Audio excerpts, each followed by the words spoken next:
Bu arada yeni bir mikrofon aldım. Hani bu bendeki kamera Osmo Action 3 DJI'ın.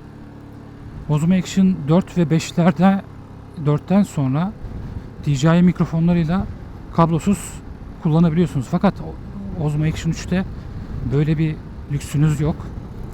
Yani sürekli bir kablolu bir aparat gerekiyor. Bunun için de özellikle araştırdım, baktım. Yani özellikle 3-4 tane videoda denk geldiğim Samsung'un AKG kulaklığını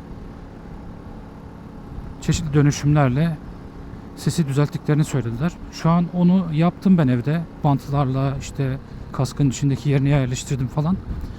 Kestim kulaklık kısımlarını, sadece mikrofonu var şu anda. Sesi çok merak ediyorum. Evde denememde güzel çıktı. Yani umarım bu sefer de bu mikrofon sorununu bu şekilde çözmüş olurum. Ya açıkçası zaten bir kamera fiyatı mikrofona vermek istemiyorum. Bu şekilde olacak şu anda. Ya seneye falan bakarız. Motoru değiştirdiğimizde belki bu kamerayı atmam. Bu kamerayı şu önde gördüğünüz aparata bağlarım. Önden çekim olur. Osmo Action 4'ünü alırız belki. Şimdilik bununla moto vloglarımı çekeceğim.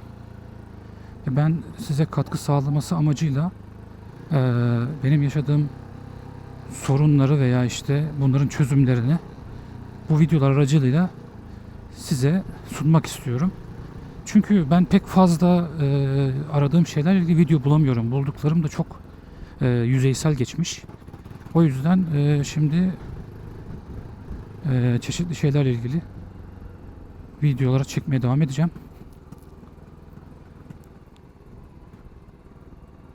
Hem siz bilgilenin, hem bu da benim bir hobim. Güzel, keyifli bir aktivite. Yapacağım hazırlıklarda gelince belki bir Insta360 almadım hala ama emin de değilim. Gerekli mi değil mi? Belki ondan alma ihtimalim var. Yani daha avantajlı olur diye düşünüyorum. Çekimler konusunda.